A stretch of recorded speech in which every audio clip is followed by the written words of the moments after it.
Welcome to the League of Extraordinary Storytellers, the podcast that takes you inside the dynamic world of themed experience design. I'm your host, Theron Skees. In each episode, I sit down with industry experts to explore how their teamwork and collaboration transform ideas into unforgettable destinations. I hope it inspires you to see the world through a brand new lens, one story at a time. Join us as we celebrate the visionaries who make the impossible possible. Hi, everybody, and welcome to the very first episode of the League of Extraordinary Storytellers, a podcast that's really all about understanding the various team members on a themed experience design team and how they all work together. My goal is to bring guests every single month that have a role that's very different than mine, talking through with them, how do we work together? How do you actually deliver these magical worlds? So today, my very first guest is Mr. Craig Russell. Thank you for being on the show, Craig. Would you tell us a little bit about yourself and your journey to Imagineering? Thank you for having me, and I'd love to. I was born and raised just north of LA and sort of grew up with Disneyland as a result, and it was always in the back of my mind. And went to school at UCLA, got out with an engineering degree, and sort of couldn't decide whether I wanted an advanced engineering degree or an advanced business degree or both. And so it was that uncertainty that, coupled with just taking a few interviews on campus for just experience for practice, that led me down a path to take a sidetrack from what I wanted to do, which is a master's at UCLA probably. And I ran into this opportunity with WED Enterprises at the time, Walter Elias Disney Enterprises, to take an assignment with the Tokyo project, with the Tokyo Land project, which is the first Disney's first overseas theme park, really first overseas venture of any significance. And it was a guaranteed 3-year gig until I'd be able to go back to school. So I thought it would be just a perfect sidetrack experience, chance to live overseas. A few months in, I'm certain I'd forgotten school and anything else because I'd pretty much found what was my calling and just fell in love with the mission of the work and never really looked back. So from there, just in summary, spent those 3 years on Tokyo Disneyland, a little less than half of which I lived in Tokyo and finished that up. Disney ran out of work after Epcot and Tokyo, so left for 3 years and had the chance to see this industry at the other end, at the build mall end. Worked on a number of smaller projects, including a couple things for Universal with outside production companies, worked on the 84 Olympics. And it was one of the most instructive, probably the most instructive 3 years of my career. It taught me the great part of working small and lean and mean, but it also taught me that I love working big. I love working in very large teams, locking arms 1,000 wide, walking through any wall that there is to be walked through. And I think we're wired differently that way. I'm wired that way. And so when the phone rang and Disney offered me the chance to come back on the third park in Florida, I ran at it and promised myself I'd never again leave. So from there, I've had the chance, again, I've had the blessing of, because I love big, I'm built for large projects, of having a hand in the design and execution, or at least the design of 6 of our 12 parks. Awesome. From scratch, and really just had the chance to do those as a design manager and or project manager, project executive, to the point that I was asked maybe halfway into my career to shift over to studio or functional leadership, and kicked and screamed, didn't want to do that, because I figured projects were the fun part of the business, but I developed a love for that and sort of was able to treat studio leadership as a project in and of itself. And then that grew from one studio to another, and then finally was asked to take on the overall co-leadership of the overall studio of Imagineering with Bruce Vaughn. And so I was the co-leader of Imagineering and essentially the design and project delivery executive, and did that for almost a decade. And then with leadership change over the top of us, was asked to move away from that. Bruce left the company and I moved away from that role. And from there, simply did several things back in the project realm, which were a blast. I had the chance to work on the end of Shanghai Disneyland, which was a thrill. Had the chance to work on the two Star Wars Galaxy's Edge lands, and then ultimately take back. I've done probably a third of my career is in Tokyo, and so did a bunch of work in Tokyo, and then ended up taking on all of our Asian sites essentially as a portfolio leader. And then earlier this year, stepped away from Disney full time to focus on a number of different things, including Imagineering as an advisor. So that's in long summary what I've been able to do. That's awesome. Was it 40 years? Remind me the length of Been time. 44, of which 3 I spent outside. So I guess 41 at either WED or Imagineering. Wow. That's incredible. Thank you for sharing. I find it fascinating that you discovered, in a sense, Walt Disney Imagineering and sort of that theme park world a bit by accident, because there's so many people that I meet that ask me, how did you get started? Were you always dreaming about it? And you kind of Right. prefaced what you said the same way. So it is I'd interesting. like to say it was very deliberate and premeditated, and I spent every year thinking about it, and it's simply not true. It was just this lovely intersection between my childhood love of Disneyland, and sort of fascination, I guess, that came with that. And literally, the year is 1980, and the LA Times is running full page ads in the center that has Mickey Mouse dressed up as Uncle Sam saying Mickey wants you. And at the time, WED was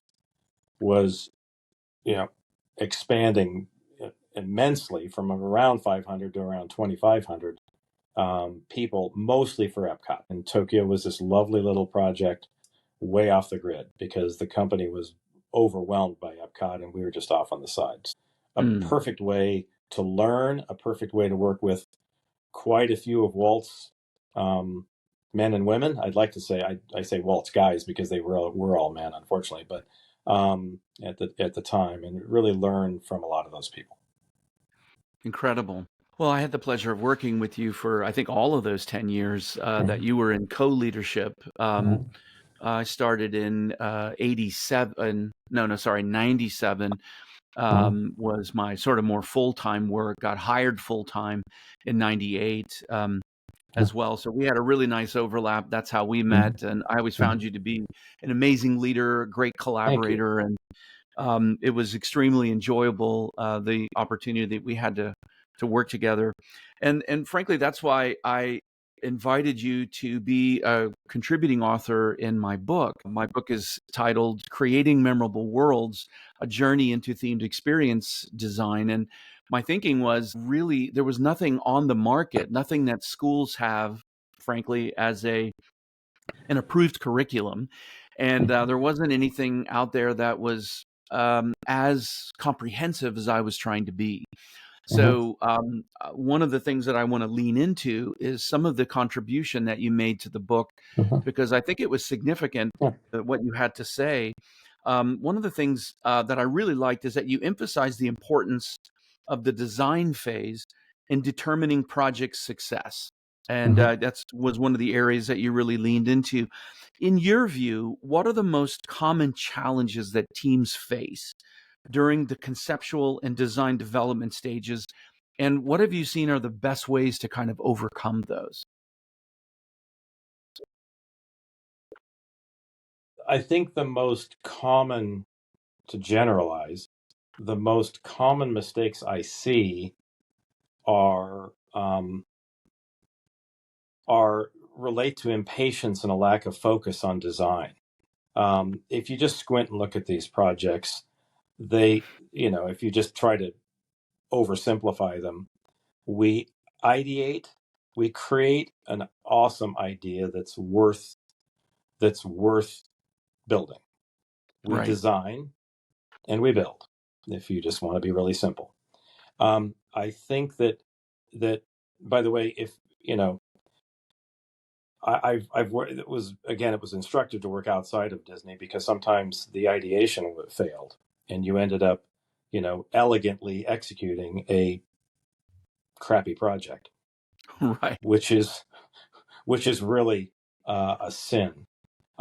I'd like to say that Imagineering does generally a very good job of ideation and making sure that the idea is matured and beat up enough that it's worth doing. But I think once that happens, that sometimes I don't want to say most often, but sometimes teams try to run through design and get to execution.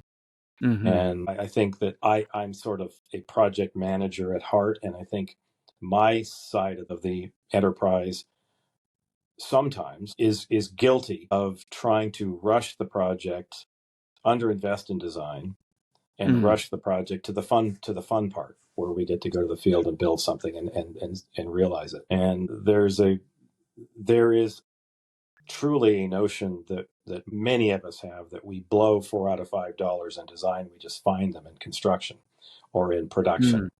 We Right. find them when we realize the project, but we've actually blown them in design if we haven't properly spent the time to focus maturing a design and integrating a whole bunch of different disciplines. And Yeah. so I think that is the greatest general sin of teams, is Mm. to try to rush through it and not spend the time that we really need to get the design right. If the design's right, you could draw a parallel between this, which is highly prototypical, and manufacturing. Manufacturing spends an inordinate amount of time in design because you're going to build 1,000, you're going to build 1,000,000, Right. and Right. so and we're going to build one. So on the one hand, you get the pressure to get going and start building, but you have to mature the design and make sure that all these constituents are integrated Yeah. properly. I think that's really great. And not to my next question or follow-up question isn't necessarily to point a finger, but what's a solution? What's a way to mitigate that? Does it come down to just really good leadership? Does it come down to building a really good strategic plan, a pipeline in the beginning? What would Right. you say is the best remedy to come Yeah, I against mean, that? several things. If you look from the top down, these projects, we said a minute ago that Bruce Vaughan and I co-led Imagineering.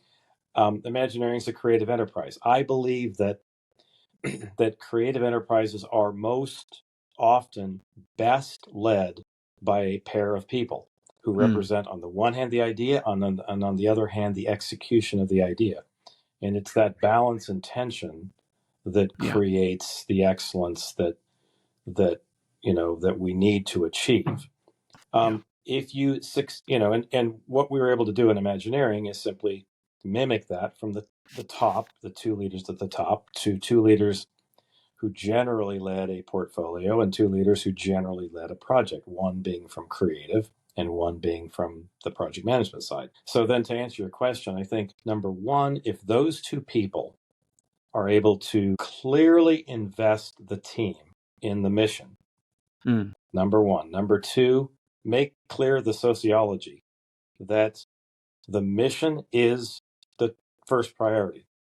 The individual priorities of a studio or somebody on a team have to come second. right. That the team has to come first, because this is it's a big team sport, and it's very tribal from a sociological perspective. And it's where we blow those commitments to each other is when we Yeah. start to make mistakes and not, of integration, and blow those $4 out of $5 that we find later. And so I think it's number one, creating a connection between the team and its mission as the priority. Mm, Number two, creating an environment where it's clear that those two leaders at the top of the core team will prioritize that which it takes to get the design right before we go build things. And then number three, invest that team in planning. So much of this is, if you just want to be clinical about it, is simply the planning and execution of reliable commitments. hmm That you have Love that. this huge network of reliable commitments that have to be made, from creative to show, and from show to architecture, and from ride to structural engineering, and from all over this. Just so imagine these Imagineering is fond of saying it's got well over 100 different disciplines. I don't think it's realistic to say that means there are 120 people in a room that are Right. developing a project. There really aren't. But there are, compared to many other things in the world that you would design and build, there can Yeah. be 25, 30, 35 people. And so imagine a network of all those people, each of whom owes somebody in the room something at a particular point in time for them to advance their work. So the planning of that network of commitments and the reliable achievement of those commitments to each other Mm. is, on the one hand, technically how you overcome the challenge. And then, if you want to look at the sociological side of it, it's how you become a tribe. It's how you basically meet those obligations to each other, and how the people at the top hold accountable those who don't, because they're Absolutely. burning the team. Yeah, I love the way you described that, and in fact, you've answered the next question that I had for you. Mm. Was literally because teams are so diverse, so dynamic. What are some steps to ensure that they stay connected? So you did a great job Yeah, answering that. yeah. I mean, I was going to it's just say, that. I mean, it's really not that. It's just a whole bunch of work, and it's a yeah, whole bunch of organization, and then it's it's meeting reliable commitments to each other. yeah. As simple as that sounds. And when you look at this diverse, dynamic kind of team, it takes all these different disciplines and specialties working together, as you've eloquently described. I wonder, what does it take? What qualities does it take an individual? It doesn't matter where they work, whether it's a technical role or a non-technical role. But what do you think helps someone? What are the qualities that help somebody be successful Right, in a project team ecosystem like this? right. Well, maybe for starters, um, and I'll kind of go back in my own personal experience to those years I was able to experiment between big, large projects, small projects, different sorts of projects.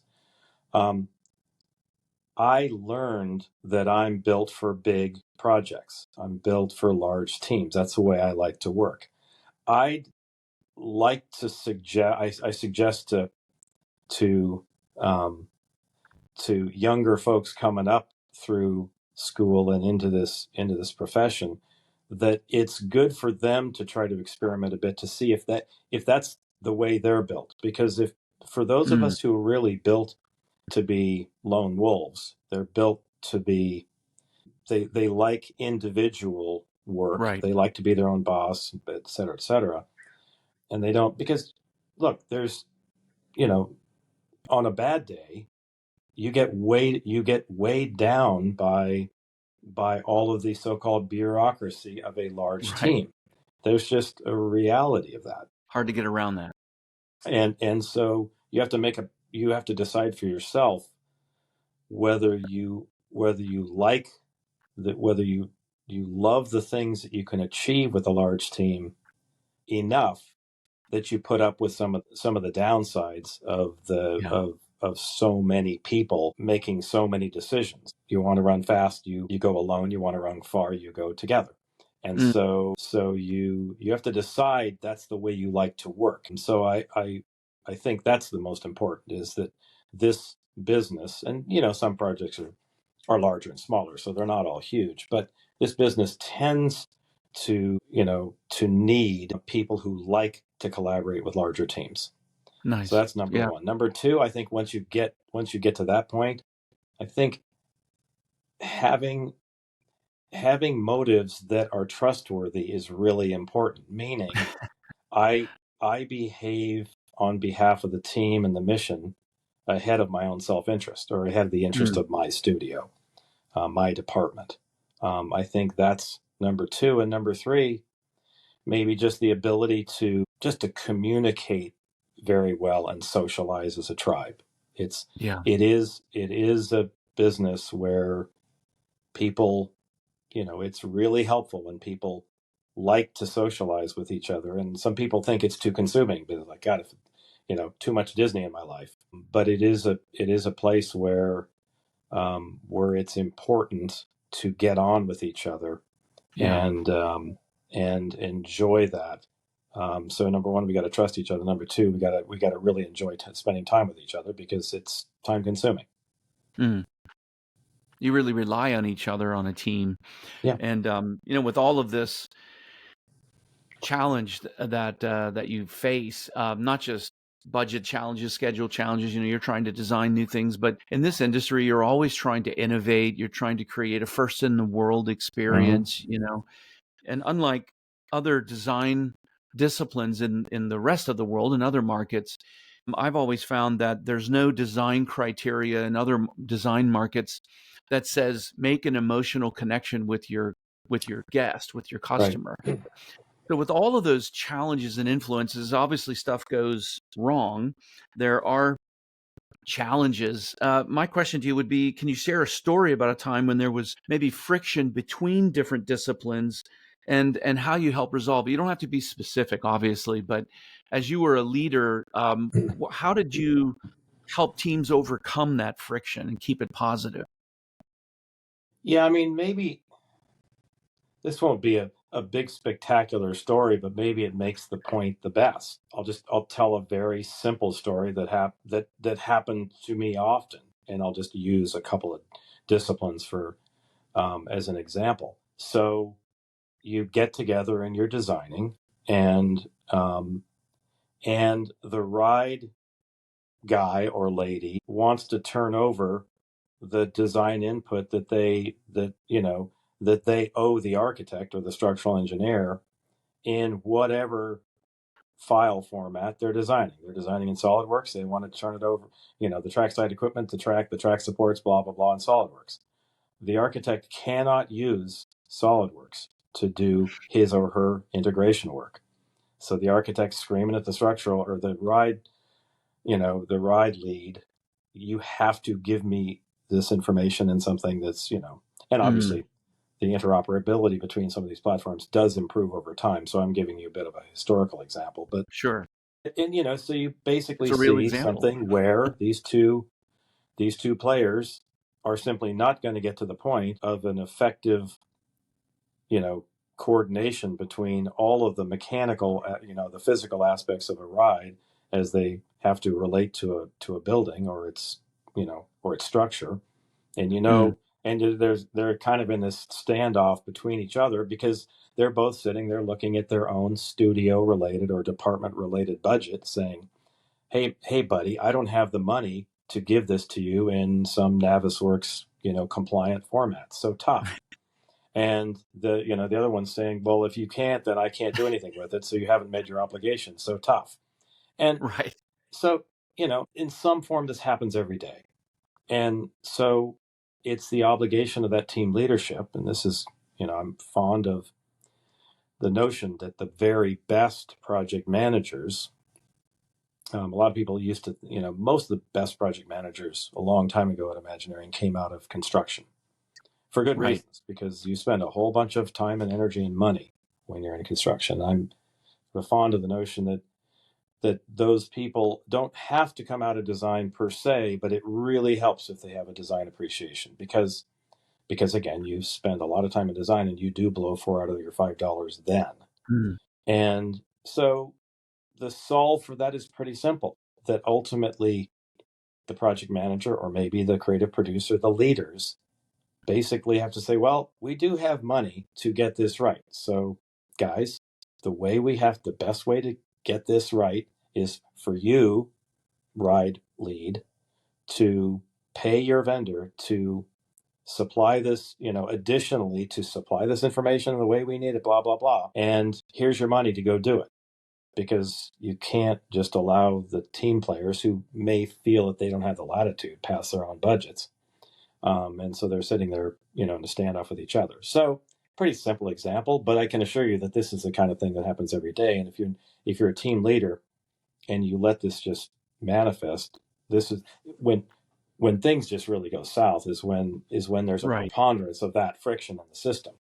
You That's just got right. to keep on knocking these things down and making it clear to the team that we're going to get this done. Somebody's going to provide the information so that architect can do his or her work. So what's the best way to do it? Okay, got it. It requires more money for you to spend. Good, let's go do it. Let's make a decision today and move on. And it's just, first of all, it's the That's awesome. environment that we're going to get it done. And number two, it's the crispness of those decisions Yeah. that showed that I think demonstrates to the team. So hopefully the next time that this comes up, the team doesn't need to elevate this. And they just say, okay, got Right. it. Let's just go get it done. All right. Right. I love that idea of a shared focus. And I think in the book I called it interdependence, right? Because it's you couldn't build an attraction in a theme park with just all creative or just all design or the whole delivery team, right? It Right. takes all three and a whole bunch of specialty disciplines all poured together with a singular focus to Yeah. kind of make this happen. So Yeah, that's exactly. it's really good. Well, I would love for you to give some thoughts to somebody maybe new entering the industry. Mm-hmm. There's a lot that we could talk about. In fact, we could probably do a whole show on it. But I'm wondering if there was something that maybe surprised you about the industry. And if you could go back and tell your younger self, Yeah. hey, this is coming, what would you say to kind of the next generation or a new professional? Yeah. I think some of these things just don't change. And the same sorts of things that surprised me um, likely will surprise the next gen. That Imagineering is going to start next month, and also surprise 3 out of 4 consultants or vendors or other partners who Mm, Imagineering works with. Or, by the way, that would be the same for Universal or anybody else. So right. this is not an Imagineering thing; it's an industry thing. Um, there are several things that I think surprise you. The depth and breadth of the talent who you get to work with. Mm, That's fabulous. It's what makes it easy to be a collaborative soup of 1,000 people, locked arms, marching through any wall. Um, but it does, again, it does take that quality of understanding if there are this many very talented, very diverse skills and mindsets, that means a lot of appetite for collaboration and for making mm, sure you spend the time. It takes a lot of time to communicate to this many different people and mindsets and make sure that you really have alignment. One of the most important yeah. qualities of those two leaders at the top of at the head of the core team meeting is to make sure that they spend enough time and energy to know that there's alignment, know everybody's marching in generally the same direction, because that diversity of skill and mindset can easily go in 10 different directions. So Right. I think that is that is the most surprising thing. Yeah. I think the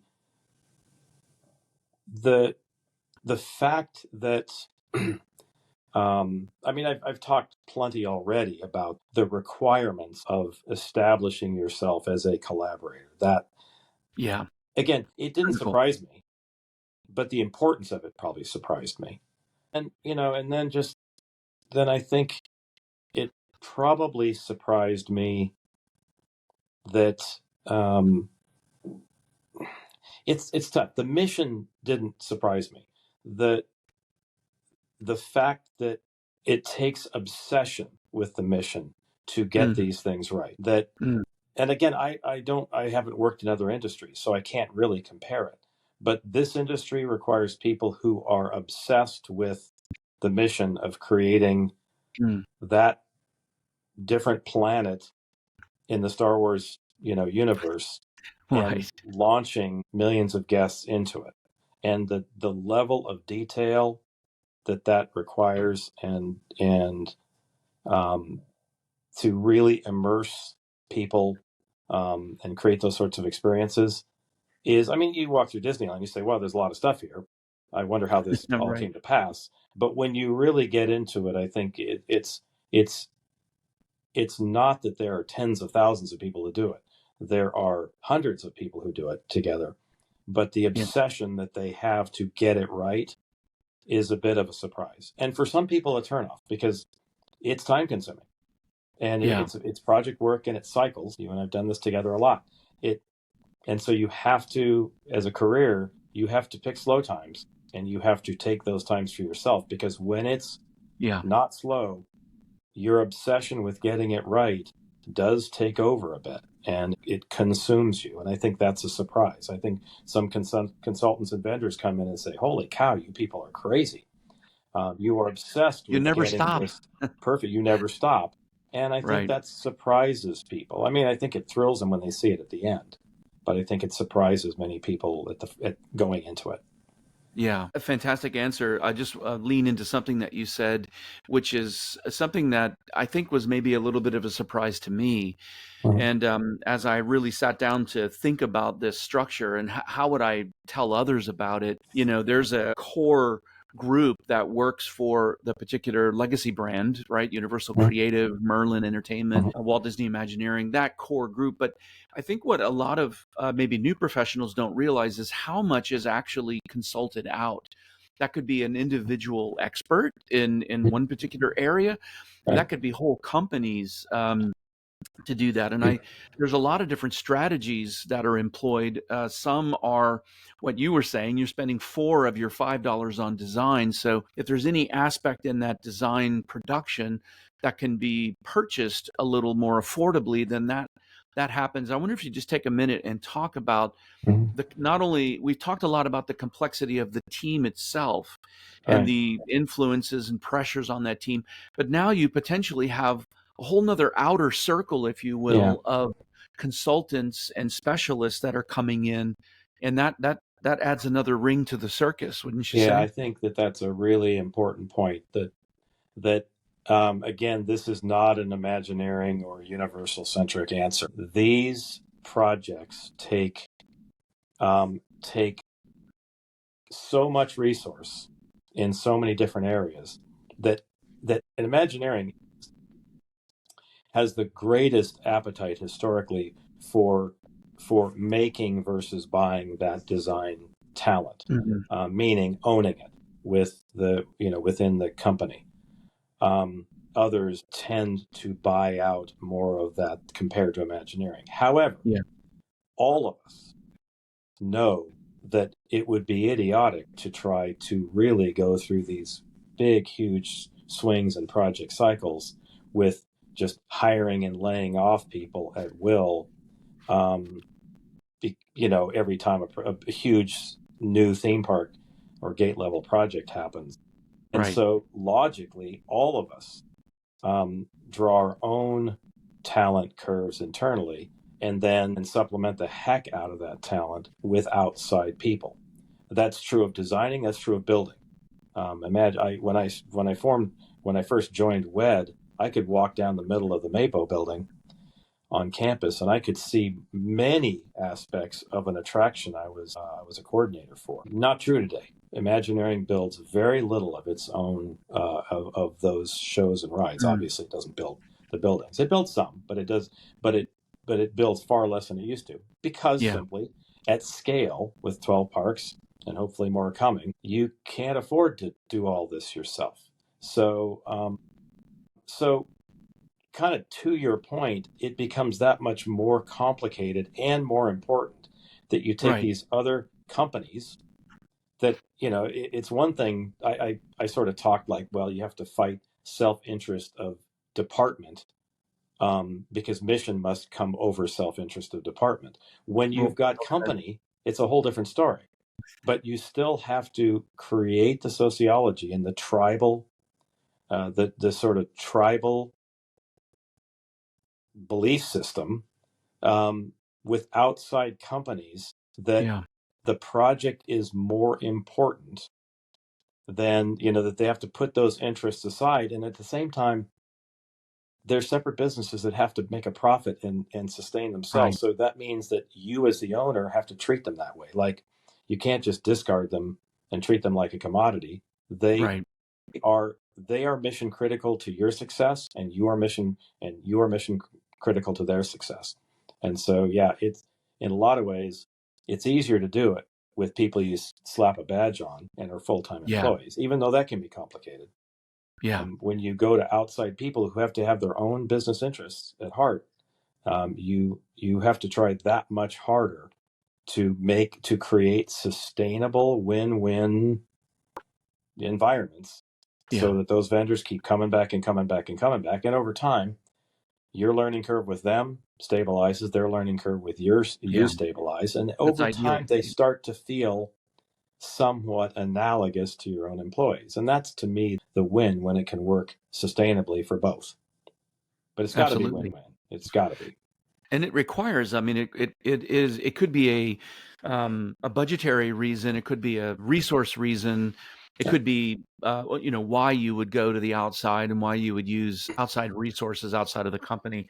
Right. But I think sometimes people forget that that requires an additional level of management as Right. well. They don't just, that, as for all the reasons you just said, those companies don't just sit there and perform like the in-house employees from whatever brand we're talking about. Right. Right. It does Exactly. require that. Well, I have two final questions here. Mm-hmm. The first Right. one might be a little bit pie in the sky, but you and I, you longer than I, have been in this industry and have really seen these things. But I think we would both say that we've seen certain things. If we were to look at a curve, certain things have really increased: technology, the presence of AI, all these different things. Mm-hmm. I really want to ask you about the future of the themed entertainment industry. And as the industry continues to evolve, this balance that we've been talking about between creative design, execution, this quest for even more innovation and speed to market. What do you Mm-hmm. see are like maybe the biggest challenges that you see ahead for the industry? Well, maybe I'll start that answer by saying that the challenges continue to get greater and greater. The opportunity set with technology gets greater and greater, but so do the challenges. The Mm, cost of doing this work goes up and up and up. And so that creates its own challenge. And I know that Disney's not alone in that. So I think that with the pressures increasing on these businesses, I think that the fundamentals of the old John Lasseter, quality is the best business practice, right. that value creation ultimately has to come before first cost control, as important as first cost control is. That Mm, that ideation is king, that investing in the right idea, then the right design, then build, and this partnership between idea and execution, these are fundamentals that cannot change yeah. and cannot be easily replaced with technology. So that would Mm, be one set, is that yeah. is sort of, if anything, more focus on the foundations that probably Walt may have had a hand in sort of creating, and have been truths for all of us who've done this from any company. But I think there's also, then you have to balance that the technology and tools that are that we have at our disposal cannot be ignored. And I think that comes with a tremendous, again, back to leadership. I think the leaders have to demonstrate the will to innovate, and they have to demonstrate the tolerance of risk, Yeah. that some of these things are not going to go perfectly, and that we want to try new things, new ideas, and yet we expect this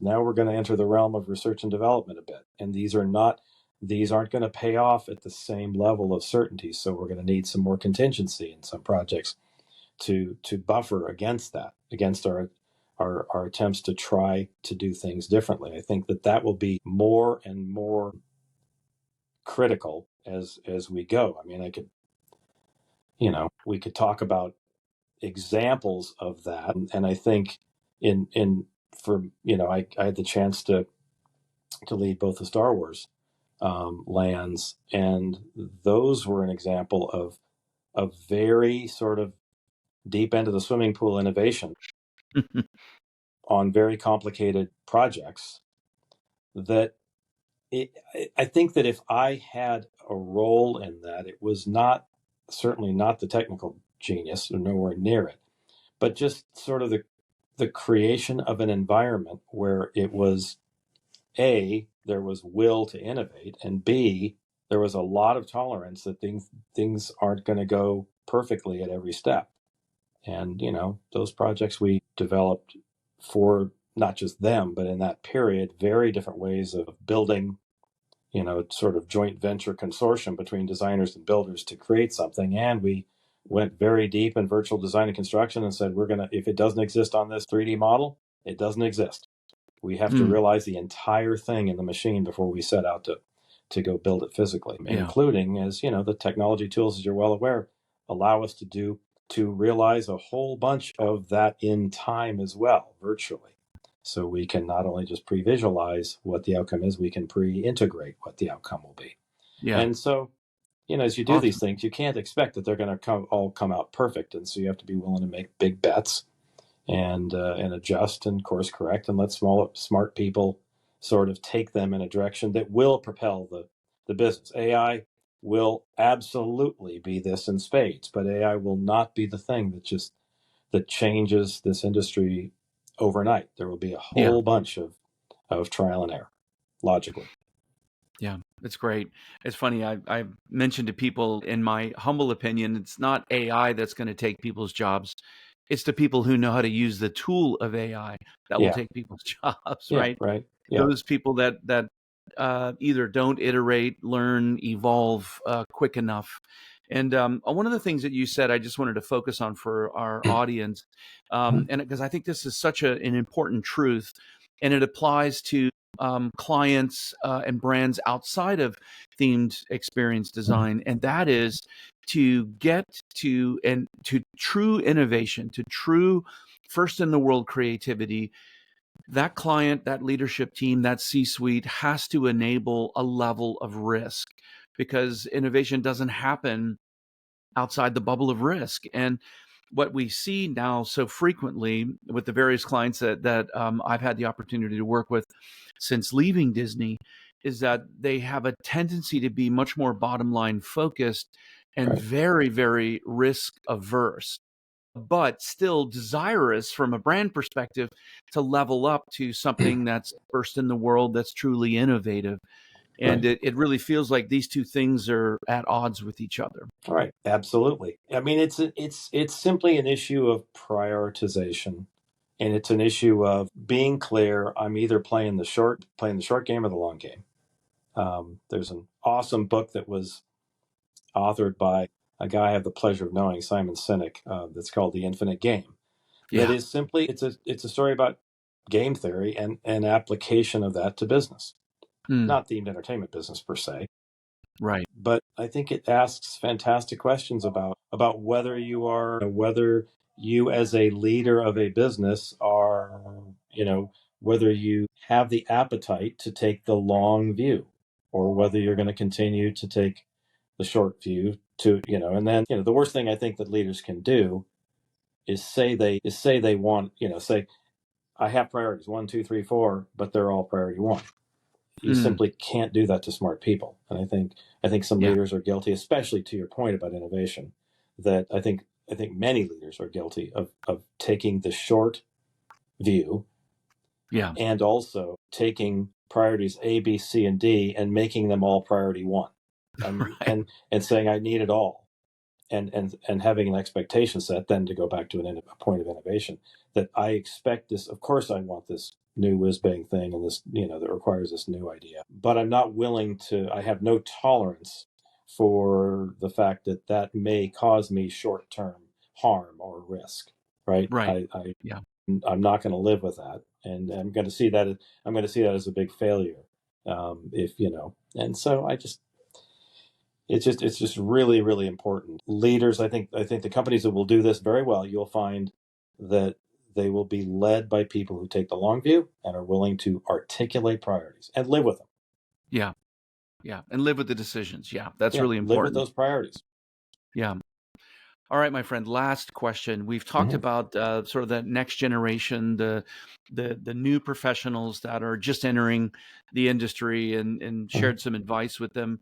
I wonder if, this question I don't think is asked enough in these types of forums, but Uh, what about the seasoned pro, the individual that's working in the industry a decade or two, and let's what advice would you give them?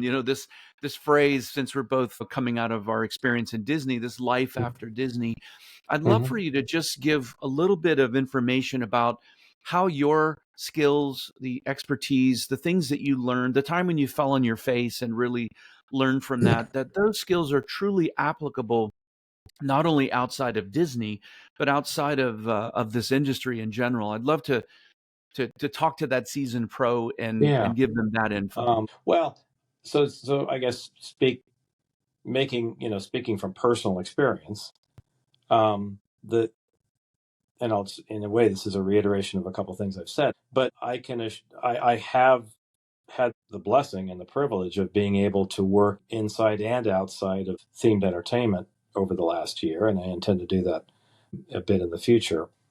And very straightforward lessons that I've taken from the projects I've done, as well as the studio leadership work I've done, ring completely true for these other businesses. Number one, take the long view. A business is a brand, is an infinite contest. You're in Mm, it to sustain. If you have a worthy mission, if you have a mission that's worthy of pursuit, then the only reason you're trying to make the quarterly earnings report is to stay in the game. That's not the win. The win is the achievement or the advancement towards the mission. So treating the brand with the deepest of respect and taking the long view of it, number one. mm, Number two, I guess the old, quality is the best business strategy. And every single thing I've seen us do or I've participated in, um, where the judgment was made to bet with our guests, to blow our guests away, to to astonish our guests with quality of experience. We have won. The brand has won. The business has won. And yeah. conversely, I have been a little at Disney, more outside of Disney in those few years, party to projects where the bet was against the guest, Mm, and assuming that the guest doesn't know any better, and we can, you know, um, like when we went into Shanghai, I think mm, when Disney went into Shanghai, you could have easily said, well, this is not a sophisticated theme park audience. right. Disney could do less, and I'm very proud of Disney's leadership for saying, no, no, no, no, hold it. We're not building a park here. We are defining a brand for, at the time, 1.3 billion people. So Right. that is a privilege, and that is something to be taken dead seriously, and not Definitely. not with the nearsighted view of, well, we could save a few million bucks over here and over there. So Right. take the long view, and you win with quality. And then I guess the last one is just back to the theme of this discussion in so many ways, is that um, this is a tribal sport. And like I've had the chance to work with another company that's working in a very technical, um, in a very technical area, but it's still very complex project work where lots of disciplines have to rely on each other, or else something's going to go catastrophically wrong. Um, and it's just the respect for building the sociologically building the tribe, that this is of the utmost of value as a leader. It is as a contributor as well, but I mean, respecting the fact that this is tribal work, um, is really really important, and it differentiates a lot in a lot of ways success from failure. That's great. I think that's fantastic. Thank you very much for joining. It's been a great Thank you. talk. As all great discussions go, it's the end is here long before than I wanted it to. So I very much appreciate that, Craig. Look, if anybody, any of the audience wants to get a hold of you or connect with you, are there any ways to do that? I'm actually not a social media hound at all. I'm one of the few. So LinkedIn is the exception. I'm pretty easily found on LinkedIn and do a pretty good job of staying up with that. So that's probably the best way. And remain really another blessing of this chapter, without having the full-time gig, is that it's given me the chance to be able to, in some cases mentor, and other cases just collaborate with people from different backgrounds who have interests in this, in this area, or what can be learned from this. So I would say LinkedIn Definitely. is probably the best place. Awesome.